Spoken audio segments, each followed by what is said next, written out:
Hello, I am Sean Whitaker, 32 years old, living in Denver, Colorado. I am a software engineer working for a small but ambitious tech startup. At first glance, my life seems ordinary. A compact apartment in downtown Denver, long days writing code, and evenings jogging along the South Platte River to relieve stress. But if you ask me about my family, about what led me to where I am today, the story becomes far more complicated. It starts with my grandfather, Robert Whitaker, who left me a legacy worth $4 million. $3 million in assets and $1 million in insurance. But that money wasn't the hardest part. The hardest part was keeping it, when my entire family, from my father Michael to my uncle Richard, wanted to tear it apart like vultures. I grew up in Denver, in a comfortable log house in the suburbs where cold winds from the Rocky Mountains swept through every evening. My mother left when I was young, leaving me with my father, Michael, and vague memories of her perfume. My father wasn't a bad man, but he had a fatal flaw: gambling. I remember the nights he came back from Las Vegas, his eyes bloodshot, reeking of alcohol and cigarettes. He'd sit at the kitchen table muttering about luck just around the corner while counting the few coins he had left. Once, I saw him cry. His head slumped on the table, a crumpled stack of betting tickets beside him. I was only 10, and I already knew my father never won. My uncle Richard, my father's younger brother, was different. He lived in a completely different world from ours. A world of shiny cars, hilltop mansions, and lavish parties he loved to flaunt on social media. Richard was an entrepreneur, always talking about his business empire. But I soon realized that empire was just a pile of debts masked by fake smiles and expensive watches. He had a knack for making people believe he was successful. But I always sensed something was off. When I was 15, he showed up at our house in a brand new Bentley, inviting my father to invest in a surefire project. My father handed over nearly all his savings and, of course, never saw a dime of it back. At the heart of my family's story is my grandfather, Robert Whitaker, a man I both admired and pitied. He was the CEO of a prestigious financial conglomerate in the 1980s, a man who could silence a boardroom with a single glance. My grandfather was a man of discipline, of ironclad principles, but he also carried deep emotional wounds he kept hidden. My grandmother passed away when my father was young, and though he never said it aloud, my grandfather always blamed himself for not spending enough time with his two sons. To make up for it, he gave them everything they wanted: money, cars, yachts, and extravagant vacations. But this only led my father deeper into gambling and left Uncle Richard living a lavish but hollow life. I remember the weekends when I was a kid when my grandfather would pick me up from my father's house and take me to his corporate office. It was a towering glass building in downtown Denver where everyone wore sharp suits and talked in numbers. I, a 10-year-old kid with messy hair, would sit in a leather chair in his office watching him work. He'd hand me a pen and a notebook telling me to write down what you think is important. I didn't understand finance back then, but I loved how he explained things, simply, clearly, as if he were telling a story. "Sean," he'd say, "money isn't the goal. It's just a tool. If you don't know how to use it, it will use you." Those afternoons were my treasure. While my father was lost in card games and Uncle Richard was busy showing off, I was the only one who truly listened to my grandfather. He taught me how to read financial statements, how to invest wisely, and most importantly, how to be patient. "Success doesn't come overnight," he said. "It's like planting a tree. You have to water it every day, even if you don't see anything growing." I didn't know then that those lessons would become my weapons later, when my entire family turned against me. When I was 28, my grandfather was diagnosed with late-stage lung cancer. It was the biggest shock of my life. He was the only person in my family who truly understood me, who saw me as more than just a kid growing up in the shadow of my father and uncle. I still remember the day he called me to the hospital, his voice weak over the phone. "Sean, can you come right away?" I left a company meeting halfway through, driving like a madman to the hospital in Denver. When I walked into his room, he was lying there, frail, his skin ashen, but his eyes still as sharp as ever. He took my hand, his grip cold but firm as steel. "Sean," he whispered, "you're my hope. Don't let them destroy you." The they he referred to were my father and Uncle Richard. In his final months, they showed up at the hospital more often than ever. But I soon realized they weren't there to comfort him. They were there to pressure him into writing a will, to ensure they'd get the lion's share of his estate. I overheard their conversations through the hospital room door, calculated whispers, questions about shares and offshore accounts. My father, his voice trembling, asked, "Dad, have you decided yet? I need money to pay off debts." Uncle Richard was smoother, but I knew he was manipulating him. "Dad, Michael isn't reliable, but I'll use the money to expand the company, to honor the family name." I couldn't stand watching my grandfather, a man who once led a financial empire, be hounded by his own sons in his final days. I decided to act. One night after my father and uncle left the hospital, I secretly moved my grandfather to a medical facility in Boulder, a quiet place where no one knew he was there. I told the hospital staff I was the only family member allowed to visit. I took a leave of absence from work and spent all my time by his side. Those weeks, though painful, were the most precious of my life. My grandfather wasn't just a financial CEO with numbers and strategies that made my head spin. He was a storyteller, and through those stories I gradually came to understand the man he was. A man full of ambition but also deep emotional scars. In those final weeks at the Boulder Hospital, as his body weakened day by day, he opened up more than ever before. He told me about his youth, the years building his career, and the biggest mistakes of his life, how he raised my father, Michael, and my Uncle Richard. Those stories weren't just the final words of a man preparing to leave. They were a roadmap to help me understand why our family had become the chaotic mess it was today. My grandfather was born into a middle-class family in Chicago in the 1930s, during a time when America was grappling with the Great Depression.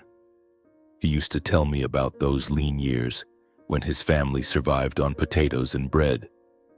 "Little Sean," he'd say in his deep voice, "do you know what real hunger feels like? It's not just a growling stomach. It makes you feel like you're nothing." That hunger drove him. He worked tirelessly, studied day and night, and earned a scholarship to a prestigious university. That was the turning point that led him to the world of finance. In the 1960s, my grandfather started working at a small investment firm in New York. With his sharp mind and remarkable perseverance, he quickly rose through the ranks. By the 1980s, he became the CEO of a major financial conglomerate, managing billions of dollars and earning respect in the industry. But that success came at a cost. He worked 16-hour days, flew between cities, and rarely had time for his family. My grandmother, whom he described as the light of his life, tried to keep the family together. But she passed away from a stroke when my father was only 7 and Uncle Richard was 5. I still remember the time my grandfather told me about the day she died. He was in London handling a major deal. When he got the call from the hospital, he flew back immediately, but it was too late. "I never forgave myself for not being there," he said, tears welling in his eyes. "She was everything, Sean, and I let her go alone." My grandmother's death left a void in him that could never be filled. He threw himself into work as a way to escape the pain, but that only distanced him further from his 2 young sons. My father and Uncle Richard grew up in wealth but lacked love. Feeling guilty for not spending enough time with them, my grandfather tried to compensate with money. He bought them everything they wanted: designer clothes, cars, and extravagant vacations. "I thought money would make them happy," he told me in the hospital, his voice heavy with regret. "But I was wrong. Money can't replace love, Sean. It only creates monsters." My father, Michael, the eldest son, was impulsive and easily swayed by emotions. My grandfather said he had a good heart, but he never taught him self-control. When my father turned 18, my grandfather gave him a brand new Mustang. Instead of cherishing it, my father used it to race off to Las Vegas, where he first set foot in a casino. I thought it was just youthful fun, my grandfather said. But then I realized Michael couldn't stop. He spent millions bailing my father out of gambling debts, from high-interest loans to credit card bills. Each time my father promised to change, my grandfather believed him, and the money flowed out like water. Uncle Richard was different. He was intelligent, charming, and a smooth talker. My grandfather once thought he'd be the one to take over his legacy. He invested in Richard's business ventures, from a real estate company to a chain of upscale restaurants. But Richard lacked discipline. He spent money recklessly, threw lavish parties, and bought extravagant items to show off. I gave him too much, my grandfather admitted. I thought I was helping him build a career, but I was only feeding his ego. These stories weren't just about the past. They were warnings.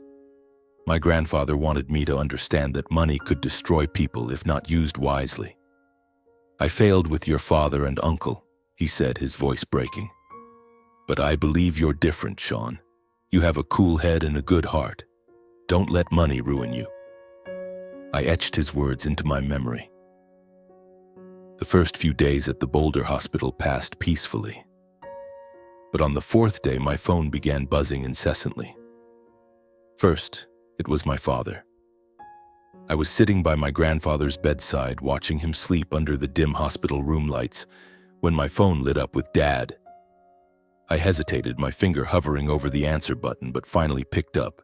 His voice came through, urgent and suspicious. Sean, where are you? Where's Grandpa? I went to the Denver hospital and they said he's not there anymore. My heart pounded, but I tried to keep my voice steady. Dad, Grandpa needs rest. I moved him to a quieter place. Quieter? He practically shouted, his voice trembling with anger. Who do you think you are, Sean? I'm his son. I have a right to know where he is.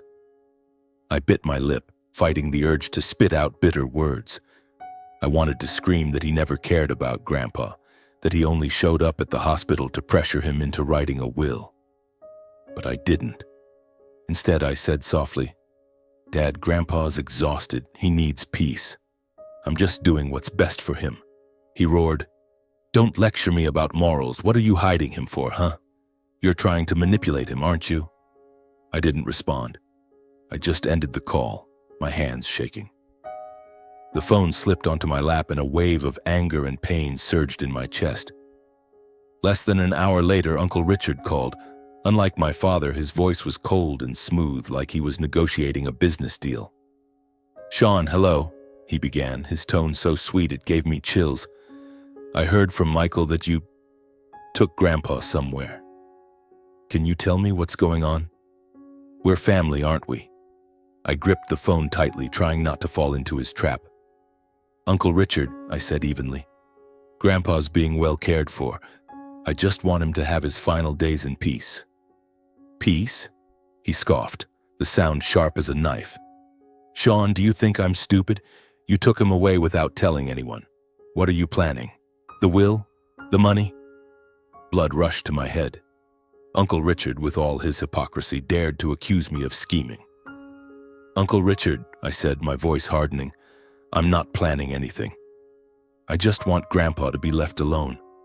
I know why you and Dad were at the hospital. I heard everything. There was a moment of silence on the other end, as if he was caught off guard. Then he said, his voice lowering, Sean, you're making a big mistake. We're family. Don't complicate things. I didn't reply. I hung up, tossed the phone onto the chair, and buried my face in my hands. Those calls were just the beginning. Over the next few days, my father and uncle took turns calling, texting, even emailing. My father alternated between pleading and threatening. Sean, I'm your father. You can't treat me like this. Uncle Richard was more subtle, sending long messages filled with talk of family and responsibility. But I didn't waver. I knew if I revealed where Grandpa was, they'd show up immediately, bringing arguments and pressure. Grandpa didn't need that. He needed quiet, afternoons with birds chirping outside the window, and moments when I sat by his side reading the paper or simply holding his hand. One night, as I was making coffee in the hospital waiting room, my phone buzzed again. This time it was an unknown number. I answered, and a stranger's voice came through. "Sean Whitaker? I'm a friend of your father, Michael. He's very worried about your grandfather. Can you tell me where he is?" I froze. My father had even enlisted outsiders to pry information from me. "No," I said coldly. "If my father wants to know, he can talk to me directly." I hung up, but my heart was racing. I began to realize this fight wasn't just about money. It was about power, about who controlled my grandfather's legacy and his memory. I returned to my grandfather's room, sat by his bed, and looked at his gaunt but peaceful face. "Grandpa," I whispered, "I'm doing the right thing, aren't I?" He didn't answer, but I felt his hand gently squeeze mine, as if to say, "You're doing fine." That moment strengthened my resolve. I wouldn't let my father or uncle ruin his final days, and I wouldn't let them destroy his legacy. In the days that followed in Boulder, as my grandfather grew weaker, I began to see that his lessons weren't just theory. They were a compass to guide me through what lay ahead. I remembered one evening when the fiery sunset streamed through the hospital window, and he held my hand and said, "Sean, when I'm gone, they'll come for you. Michael and Richard won't leave you alone. They'll want everything. You have to be strong." I nodded, though deep down I didn't believe my father and uncle could go that far. But I was wrong. My grandfather told me about the times he tried to fix things. When my father fell into gambling debt for the third time, my grandfather forced him into a rehab program. My father quit after 2 weeks. With Uncle Richard, my grandfather once cut off funding to force him to stand on his own, but Richard borrowed from shady sources, plunging his company into deeper debt. "I gave them too many chances," he said, "and each time they let me down." I could hear the pain in his voice. He wasn't just regretting his mistakes, but also what they had done to our family. "I don't want you to repeat my errors," he said. "If you inherit my legacy, use it to build something meaningful. Don't let it turn you into someone like them." My grandfather's final days passed peacefully, but I couldn't shake the growing anxiety. I knew his will would stir up a storm. He had made it clear to me that he was leaving everything: $3 million in cash, stocks, real estate, and $1 million in insurance to me. "I trust you to do the right thing," he said. But he also warned me about my father and uncle. "They won't accept it, Sean. They'll do anything to get the money. You have to be ready." I didn't want to believe my family could become my enemies, but deep down I knew he was right. Memories of my father staggering home from casinos with bloodshot eyes, and of Uncle Richard with his fake smile and empty promises, came flooding back.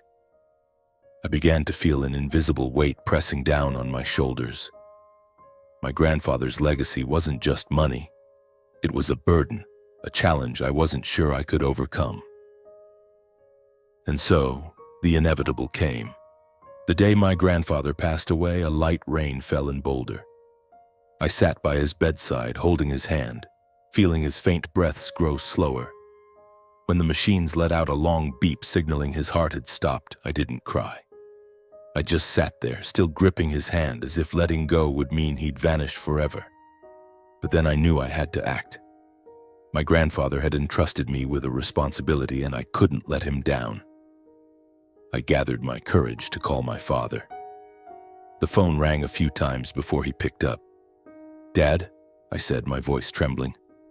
"Grandpa passed away this morning." There was a long silence on the other end. Then my father asked, his voice cold, "Where? Where did you hide him, Sean?" I took a deep breath, trying to stay calm. "He was in Boulder. I moved him there so he could rest." My father growled, "Just you wait. You'll pay for this." I didn't argue. I only said, "Dad, Grandpa wanted peace. I did what he wanted." I hung up before he could say more. The call with Uncle Richard was even worse. He didn't shout, but his voice was sharp as a blade. "Sean, you've gone too far," he said. "You think you can hide Grandpa from the family? You'll pay a price for this." A chill ran down my spine, but I didn't let him see my fear. "Uncle Richard, I only did what was best for Grandpa. I'll see you at his funeral." He gave a mocking laugh. "Oh, we'll meet, Sean, and we'll talk about all of this." I knew all of this wasn't just about Grandpa's death. It was about the money, the will, the legacy that he and my father believed they were entitled to. My father and Uncle Richard quickly made arrangements for the funeral. They chose a grand church in downtown Denver, a place I knew Grandpa never liked. He had told me he wanted a simple funeral, with just family and a few close friends. But my father and uncle turned it into an ostentatious event. I arrived at the church on the day of the funeral feeling like a stranger in my own family. My father stood at the entrance, dressed in a black suit, but his eyes were bloodshot, as if he'd been drinking all night. Uncle Richard, on the other hand, looked impeccable in a tailored suit, flashing his fake smile and shaking hands like a politician. The atmosphere in the church was stifling, not from the incense or prayers, but from the resentment radiating from my father and uncle. They barely looked at me, but I could feel their gazes sharp as knives. During the service, my father stood up to say a few words about Grandpa, but his speech was full of cliches about a wonderful father that I knew he didn't truly feel. Uncle Richard spoke about the Whitaker family legacy as if he had contributed anything to it. I sat in the back row, clenching my fists, trying to suppress my anger. They weren't talking about Grandpa, the man who taught me about patience and responsibility. They were talking about what they wanted: money, prestige, power. After the funeral, at the reception in a luxurious hotel, my father pulled me into a corner. "Sean," he said, his voice low but menacing, "you think you can hide Grandpa from me and take everything? This isn't over." I looked straight into his eyes, searching for a trace of the father I once loved. "Dad," I said, "I didn't hide him to take anything. I just wanted him to have peace. If you want to talk about the will, we can meet with the lawyer." He shook his head, his face contorted with rage. "You'll regret this, Sean," he said, then turned away. Uncle Richard approached me later with his familiar smile but cold eyes. "Sean, we need to talk," he said, placing a hand on my shoulder as if we were close friends. "You've made a mess of things, but we can fix it. Bring out the will and we'll split everything evenly. Fair for everyone." I brushed his hand off. "Uncle Richard, Grandpa made his decision. I'll honor his wishes." He tilted his head, his smile fading. "You're playing a dangerous game, Sean," he said. "Family is family. Don't force me to do things I don't want to." I left the reception feeling like I'd just walked out of a battlefield. I knew my father and uncle wouldn't stop. They would do anything to get their hands on Grandpa's legacy, and I would have to fight to protect it, not just for the money, but for what he taught me, for the values he wanted me to carry forward. As I drove back to my apartment, the rain still falling, I felt a profound loneliness. But I also felt strength from my grandfather's words. "You're my hope, Sean. Don't let them destroy you." About a month after the funeral, on a cold Colorado morning, I received an email from my grandfather's law firm. It was a prestigious firm housed in a gleaming glass building in downtown Denver.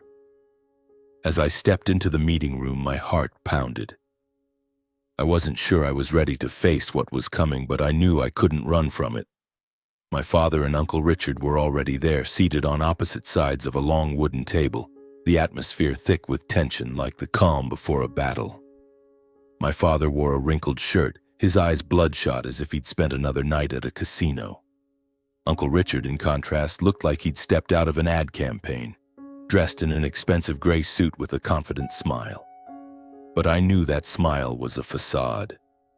They didn't look at me, but I could feel the tension radiating from them like two predators waiting for the right moment to pounce. My grandfather's lawyer, Mr. Daniel Harper, was an older man with silver hair and a deep, clear voice. He sat at the head of the table, opened a thick file, and began to read. "This is the last will and testament of Mr. Robert Whitaker, executed on August 15, 2022 in Boulder, Colorado," he said, his voice steady but commanding. I glanced at my father and uncle. My father clenched his fists while Uncle Richard sat upright, his eyes fixed on Mr. Harper as if trying to read the words before they were spoken.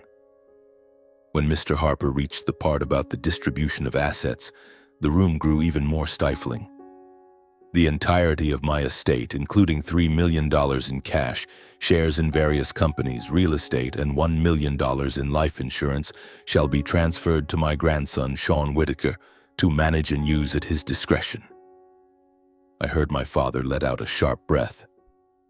Uncle Richard didn't move, but I saw his hand grip the armrest so tightly his knuckles turned white. Mr. Harper continued reading, but I could barely hear him over the sound of my own heartbeat pounding in my ears. I knew my father and uncle were staring at me, and their gazes weren't those of family. They were filled with hostility. When Mr. Harper finished, my father shot up from his chair, its legs scraping loudly against the wooden floor. "What?" he shouted, his voice trembling with rage. "This kid, what has he done to deserve it? I'm his son. I'm the one who should get it." He pointed at me, his face flushed. "What did you do, Sean? You manipulated Grandpa, didn't you? When he was weak, you were there, whispering in his ear." Blood rushed to my head, but I tried to stay calm as my grandfather had taught me. "Dad," I said, my voice low but firm, "I didn't manipulate anyone. Grandpa chose me because he trusted me. I only did what he wanted." My father let out a bitter laugh. "Trusted you? A lowly engineer? You think you're worthy of $4 million? I'm your father, Sean. I have rights." I didn't respond. I just looked at him, searching for a trace of the father I once loved, but all I saw was desperation and greed. Uncle Richard, as usual, was more calculated. He stood, placing a hand on my father's shoulder as if to calm him, but his eyes locked onto mine, cold as ice. "Sean," he said, his voice smooth but laced with menace, "you've made things very complicated. Grandpa clearly wasn't in his right mind when he wrote this will. You were with him, isolating him from the family. I hate to say this, but it looks like you took advantage of his condition." Anger surged inside me, but I held it back. "Uncle Richard," I said, "I didn't isolate Grandpa. I took him to a quiet place so he could rest, because you and Dad wouldn't stop pressuring him about money." I heard everything. Uncle Richard's face tightened, but he quickly regained his composure. "You're misunderstanding, Sean. I only want what's best for the family, but if you insist on keeping this money, we'll have to settle this another way." Mr. Harper, still seated at the head of the table, interjected, "This will was legally notarized and executed when Mr. Robert was fully lucid. If you gentlemen wish to contest it, you may file a claim in court, but I warn you it will be time-consuming and costly." My father glared at Mr. Harper, then turned to me. "You'll regret this, Sean," he said before storming out of the room, leaving a heavy silence in his wake. After the will reading, my life became a nightmare. My father and uncle wouldn't leave me alone. My phone buzzed constantly with their calls and texts. My father alternated between pleading and threatening. One night he called at midnight, his voice slurred from drinking. "Sean, you don't know how much I'm suffering," he said. "I owe money, a lot of money. If you don't share, I'll lose everything." I tried to keep my voice steady. "Dad, I'm sorry you're struggling, but Grandpa made his decision. I have to respect him." He shouted, "Respect? You're an ungrateful son. You're stealing from me." I hung up, my heart heavy. I didn't want to hurt my father, but I couldn't let him manipulate me. Uncle Richard was more sophisticated. He sent long messages filled with talk of family and responsibility. One message read, "Sean, I know you're trying to do the right thing, but you have to think of the whole family. Grandpa wouldn't want us divided. Meet with me and we can negotiate fairly." I knew he didn't want to negotiate. He wanted me to give up the inheritance. I replied briefly, "Uncle, I'll follow Grandpa's wishes." He didn't respond, but I sensed danger in his silence. Things got worse when they started attacking me on social media. The first posts appeared just days after the will reading. An anonymous account called me a legacy thief and an ungrateful grandson. Other posts, which I was sure came from Uncle Richard, spun a story about a grandson who isolated his grandfather to seize his fortune. I didn't care much about social media, but those words still stung. They didn't just want the money, they wanted to destroy me. The breaking point came when my father showed up at my apartment. I opened the door to find him standing there, his shirt soaked with sweat, his face haggard. "Sean," he said, his voice hoarse, "you have to stop this. Give me the money and this will all be over." I looked at him, feeling a deep sadness. "Dad," I said, "I can't. Grandpa chose me because he knew you and Uncle would destroy everything. I have to honor him." He slammed his hand against the doorframe, his face contorted. "You're not my son," he said, then turned and left. I closed the door, leaned against the wall, and felt my heart shatter. I began reviewing all of my grandfather's documents, contracts, accounts, and notes he'd left behind. I found a file Mr. Harper had sent me detailing the money my grandfather had spent on my father and uncle over the years. Over $10 million to pay off my father's gambling debts and fund Uncle Richard's failed ventures. The numbers stunned me. My grandfather had given them so much, yet they still wanted more. I realized this inheritance wasn't just money. It was my grandfather's final test for me. He wanted me to prove I was different from them. I called Mr. Harper, asking him to prepare everything to protect the will. "They won't stop," I said. He agreed. "They're desperate, Sean. But we have evidence and we have the law. You just hold your ground." I nodded, though only over the phone. I knew I couldn't show weakness. Not for the money, but for my grandfather. For what he believed in me. One weekend afternoon, as I sat in my small apartment in Colorado Springs checking work emails to distract myself from the family drama, my phone buzzed. It was my father. I hesitated, my finger hovering over the decline button, but I finally answered.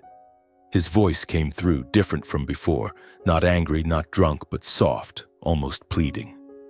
"Sean," he said, "I know things have gone too far. I don't want us to stay like this. You're my son. We're family." I stayed silent, waiting. I knew my father never called just to say sentimental things.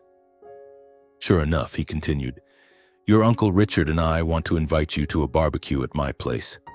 Just a small gathering to mend things. Will you come?" A chill ran down my spine. Mending wasn't a word in my father's or uncle's vocabulary, but I was curious, or perhaps naive, wanting to know what they were plotting. "I'll think about it," I said, keeping my tone neutral. My father replied quickly, "Don't think too long, Sean. This is a chance to start over. Sunday, 3 p.m. We'll be waiting." He hung up before I could say more.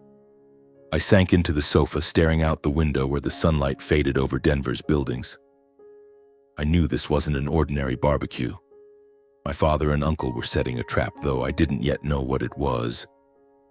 I thought of my grandfather, of the times he taught me to read situations, like when he said, "Sean, when someone's too kind, be careful. They usually want something." I decided to go, but not unprepared. I called Mr. Harper, telling him about the invitation. "I think they're trying to pressure me into giving in on the will," I said. He agreed. "They're desperate, Sean. Be cautious. Don't sign anything, and if you can, record the conversation." I nodded, feeling a bit more confident. I'd play their game, but on my terms. Sunday arrived, the Colorado Springs sky clear, but I felt a storm brewing. I drove over an hour to Denver through winding roads lined with pine forests and rocky hills. My father's house was in the suburbs, a 2-story log home my grandfather had bought for him years ago. As I parked in the driveway, I noticed several cars, Uncle Richard's sleek Bentley, an unfamiliar SUV, and an old pickup truck I didn't recognize. My heart beat faster. This wasn't a small gathering. I stepped out of the car carrying a small briefcase with documents Mr. Harper had prepared. Evidence of the money my grandfather had spent on my father and uncle over the years. I also turned on my phone's recording function and slipped it into my pocket. As I approached the door, my father opened it, flashing an awkward smile. "Sean, you came," he said, clapping my shoulder harder than necessary. "Come in, everyone's waiting."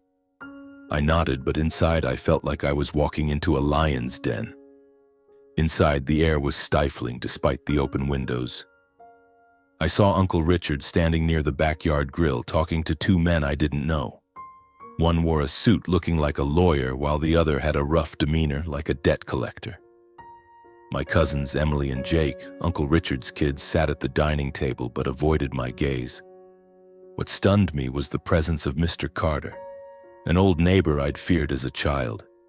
He used to yell at me for being noisy or threaten to call the police if I ran through his yard. Now he sat there, sipping a beer, smirking at me. My skin crawled. Why had they invited him? My father led me to the backyard where a table was set with burgers, salad, and beer, but no one was eating. Everyone watched me as if I were the centerpiece of a play whose script I didn't know. Uncle Richard approached, his familiar smile plastered on. "Sean, so glad you came," he said, handing me a beer. I took it but didn't open it. "Thanks, Uncle," I said evenly. "So what's today about? Mending the family?" He laughed, but his eyes were cold. "Exactly, Sean. We've had too many misunderstandings. Today we'll sort everything out like adults." He clapped his hands, signaling everyone to sit at the table. I took a seat at the end, feeling like prey surrounded by predators. My father sat across from me, staring at his plate but gripping his knife tightly. Emily and Jake kept their heads down as if they didn't want to be there. Mr. Carter, seated next to me, muttered, "You've grown up, Sean, but still a troublemaker, huh?" I didn't respond, keeping my eyes on Uncle Richard, waiting. The barbecue started with meaningless small talk about the weather, football, fake family memories no one truly cherished. But the tension was palpable, growing thicker by the minute. Finally, Uncle Richard stood, raising his beer. "Everyone," he said, his voice booming like a seasoned speaker, "we're here today for family, for my father, Robert, who left a great legacy. But that legacy is under threat due to misunderstandings and selfishness." He looked directly at me when he said, "selfishness." My face flushed, but I stayed silent. My father spoke next, his voice trembling. "Sean, I know I'm not perfect. I've made mistakes, but you can't keep all that money. It belongs to the family, to all of us." He looked at me, his eyes bloodshot. "You're tearing this family apart, Sean." I took a deep breath, keeping my voice steady. "Dad, Grandpa chose me. I'm not trying to destroy anything. I'm just honoring his wishes." Uncle Richard cut in, his tone sweet but calculated. "Sean, we don't want to fight. We want a fair solution. I've prepared an agreement." He gestured to the man in the suit, clearly a lawyer, who pulled out a stack of papers. "Sign this and we'll split the estate evenly. No lawsuits, no trouble. We'll be a family again." I looked at the papers, my heart pounding. This was the trap. If I signed, I'd lose everything, not just the money, but what my grandfather believed in me. I glanced around the table. Emily and Jake kept their heads down, but I saw Emily's hands clenched as if she was ashamed. Mr. Carter smirked, enjoying the drama. My father's eyes were a mix of pleading and menace. I knew if I didn't sign, they wouldn't let me be. "I need time to review it," I said, buying time. Uncle Richard shook his head. "Sean, we don't have time. Sign now, or we'll sue. And trust me, you'll lose." Mr. Carter chimed in, his voice gravelly. "Listen to your uncle, Sean. Don't make this worse." The pressure was crushing, but I thought of my grandfather, of the afternoons he taught me about patience, about never giving in to temptation. I stood, opening my briefcase. "Before I decide," I said, my voice firm, "I want everyone to know a few things." I pulled out the documents Mr. Harper had prepared, detailed records of the money my grandfather had spent on my father and uncle over 2 decades. "Grandpa gave you both over $10 million, I said, looking straight at them. $5 million to pay off Dad's gambling debts, from loan sharks to Vegas casinos. Another $5 million to fund Uncle Richard's projects, from a bankrupt real estate firm to a restaurant chain that never opened. The air around the table grew deathly still. My father's face paled, his hands trembling. Uncle Richard froze, his smile gone. I continued, my voice clear. Grandpa gave you everything, but you still want more. I'm not here to steal from anyone. I'm here to protect what he built. I locked eyes with Uncle Richard. If you want to sue, go ahead, but I have proof and I'll fight to the end. I placed the documents on the table like a declaration of war, the pages filled with figures, signatures, and dates, undeniable evidence of my grandfather's generosity and disappointment, sat there like a ticking bomb. I'm not here to take anything, I said, staring into Uncle Richard's eyes, once charming but now cold and calculating. I'm here to protect what Grandpa built. He gave you every chance, but you threw them away. Now you want to take what he left from me. I won't let that happen. Uncle Richard leaned forward, hands braced on the table as if trying to intimidate me with his presence. You think you're clever, don't you, Sean? He said, his voice low but sharp. You think those papers will protect you? You're taking on your own family. I didn't flinch. Do what you want, I replied, my voice steadier than I expected. But I have proof and I won't back down. Not today, not ever. In that moment, I felt as if my grandfather were standing behind me, his hand on my shoulder, as he used to do when teaching me about patience. But in reality, I was alone, facing a table full of hostile stares. Emily, my cousin, looked up, her eyes glistening with tears as if torn between loyalty to her father and shame for what he'd done. Jake, her brother, kept his head down, his fingers crushing the beer can until it dented. Uncle Richard's lawyer, his face flushed with embarrassment, flipped through the documents frantically, hoping to find a loophole. But there was none. The numbers didn't lie. Mr. Carter, the old neighbor I'd once feared, stood abruptly, knocking over his beer bottle. The smell of beer mingled with the scent of cold grilled meat. You're an arrogant little punk, he growled, pointing at me. You think you can take down your whole family with those papers? I looked him in the eye, feeling no fear for the first time. I'm not taking anyone down, Mr. Carter, I said, and you have no say here.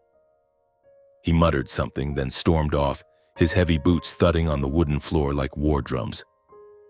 My father, who I'd hoped would say something, anything to defuse the situation, sat silently, his head bowed. I saw his shoulders tremble as if holding back tears, but I wasn't sure if it was shame or anger. Dad, I said, my voice softening, I don't want to hurt you, but I have to do what's right for Grandpa. He didn't look up, just shook his head as if I'd betrayed him again. Uncle Richard straightened, adjusting his tie, trying to regain his usual confidence. You think you've won? He said, his voice low and menacing. This game's just beginning. He signaled for his lawyer and kids to leave. Emily gave me one last look, her eyes seeming to apologize, but she said nothing. Jake followed his father silently. The lawyer hurriedly gathered his papers, avoiding my gaze. They left, leaving me and my father in the backyard, surrounded by a mess of cold food and unresolved accusations. I stood there, my breathing slowing but my heart still pounding. I dismantled their trap, but I knew the cost. My father looked up, his eyes no longer angry but empty. You're not my son, he whispered, then stood and walked into the house, leaving me alone in the yard. The door slammed shut, a final punctuation on the faint hope that we could still be a family. After the tense barbecue in Colorado Springs, I knew my father and uncle wouldn't give up easily. Uncle Richard, with his cunning and resources, led the legal battle. Just weeks later, I received a court notice that he had filed a lawsuit, alleging my grandfather was not of sound mind when he wrote the will and that I had isolated him to manipulate his wishes. My father, Michael, joined the suit, though I knew he lacked the money or energy to pursue it alone. Uncle Richard was clearly the mastermind, using his wealth and connections to drag things out. The following months were a nightmare. I had to attend hearings, answer repetitive questions from Uncle Richard's lawyers, and watch them try to tarnish my reputation. They even hired a psychologist to argue that my grandfather was psychologically influenced while in Boulder with me. But Mr. Harper, with his calm expertise, countered every accusation. He presented medical records proving my grandfather was fully lucid, along with personal notes my grandfather had written, clearly explaining why he chose me as his heir. One note, read aloud in court, choked me up. "Sean is the only one who understands the value of what I built. I trust he will use this legacy to create something meaningful, not to serve greed." Each hearing was a mental ordeal. I sat in the front row, feeling Uncle Richard's icy stare from across the room. My father rarely looked at me, but when he did, I saw disappointment and pain in his eyes. I didn't want to hurt him, but I couldn't abandon what my grandfather had entrusted to me. Some nights I lay in bed, staring at the ceiling, wondering if I had the strength to keep going. But then I remembered my grandfather, the afternoons he taught me about patience and standing firm under pressure. "You're my hope, Sean," he'd said, and I couldn't let him down. Finally, on a crisp fall day in 2023, the judge delivered the final ruling. My grandfather's will was upheld as legally valid, and Uncle Richard's claims were dismissed. I stood outside the courthouse, breathing in the cold Denver air, feeling a mix of relief and exhaustion. Mr. Harper shook my hand, a rare smile breaking across his face. "Congratulations, Sean," he said. "Now it's up to you." I nodded, but inside I knew this victory wasn't the end. It was the start of a bigger journey, one to build the legacy my grandfather had envisioned. With $4 million in my hands, I felt a heavy but inspiring responsibility. My grandfather had said, "Money isn't the goal, it's a tool to build something lasting." I decided to use the inheritance to carry forward his dream, not just preserving what he'd built, but creating a positive impact for the community. I wanted his legacy to live on, not in bank accounts, but in meaningful actions. I started by contacting Ethan, a close friend from college who now ran a green tech startup in Boulder. Ethan was a talented engineer, passionate about renewable energy and environmental protection. I remembered our dorm room debates about how technology could change the world. "Sean," he'd said, "if we had the money, we could build clean energy systems for all of Colorado." Back then, I'd laughed, thinking it was a pipe dream. But now, with my grandfather's legacy, that dream became reality. I met Ethan at a small Boulder cafe where the scent of roast coffee blended with the fresh mountain air.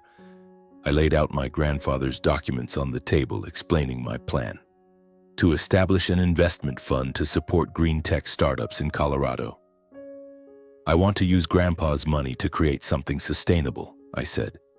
"Not just for the environment, but to create jobs, support communities, and carry on what he taught me." Ethan looked at me, his eyes lighting up.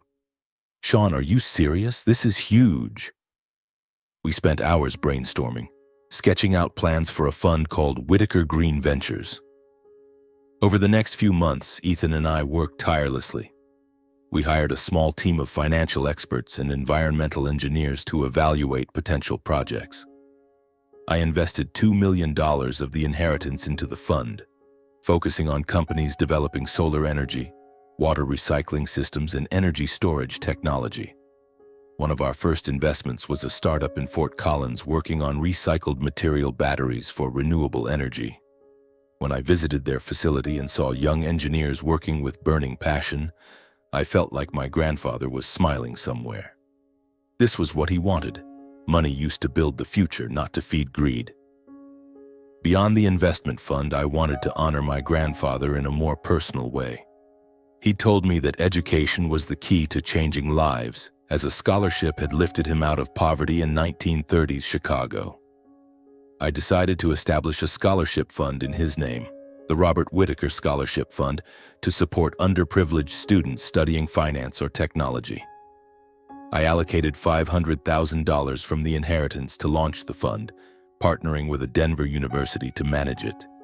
On the day of the scholarship fund's launch, I stood before a group of students and faculty, feeling as nervous as my first company presentation. My grandfather, Robert Whitaker, taught me that money isn't the goal, but a tool, I said, my voice slightly shaky. This fund isn't just about paying tuition. It's a way to continue his legacy, one of responsibility, hard work, and creating lasting value. When I awarded the first scholarship to a young woman named Maria who grew up in a slum and dreamed of becoming a financial analyst, her eyes shimmered with tears. "Thank you," she whispered. "I won't let you down." I smiled, but inside I thought, "No, Maria, you're making my grandfather proud." Though I'd won the lawsuit, my father and Uncle Richard didn't entirely vanish from my life. Uncle Richard, after losing the case, continued his smear campaign on social media, posting bitter rants about the injustice of the will. I tried to ignore them, but each post felt like a small knife, reminding me our family was broken. My father, meanwhile, fell silent, no longer calling or texting. I heard he'd returned to Las Vegas, sinking deeper into gambling, and it broke my heart. I wanted to help him, but I knew I couldn't save someone who didn't want to be saved. One day I received an email from Emily, my cousin, Uncle Richard's daughter. "Sean," she wrote, "I'm sorry for being part of that barbecue. I didn't want to hurt you. My dad, he was wrong. I just want to say I'm proud of what you're doing with Grandpa's money." Reading her email, I felt a flicker of warmth amidst the cold storm of our family. I replied, inviting her to Denver to talk. When we met, she told me Uncle Richard had gone completely bankrupt, losing his mansion and company. She also said my father had entered a gambling rehab program, but no one knew if he'd stick with it. I decided to set up a small trust fund worth $200,000 to support my father and uncle if they needed it, but with strict conditions. They had to participate in recovery programs or financial restructuring. I didn't want to see them destitute, but I couldn't let them exploit my goodwill. Emily thanked me, but I saw sadness in her eyes. "Our family shouldn't have ended up like this," she said. I nodded, saying nothing. I knew she was right, but I also knew I couldn't change the past. Looking back over the past year, I realized my grandfather's legacy wasn't just money. It was the lessons he taught me about patience, responsibility, and using resources to create value. Whitaker Green Ventures had funded 5 startups, creating over 50 jobs in Colorado. The Robert Whitaker Scholarship Fund had supported 10 students, and I hoped that number would grow each year. I wasn't richer in money, but I felt richer in purpose. One evening, standing on my apartment balcony looking down at the South Platte River glittering under the city lights, I thought of my grandfather. "I'm doing the right thing, aren't I, Grandpa?" I whispered. I didn't hear a reply, but I felt a deep sense of peace. I knew he'd be proud, and I knew that though the road ahead was long, I'd begun the journey he'd always wanted, a journey to build a legacy not just for myself, but for those who would come after,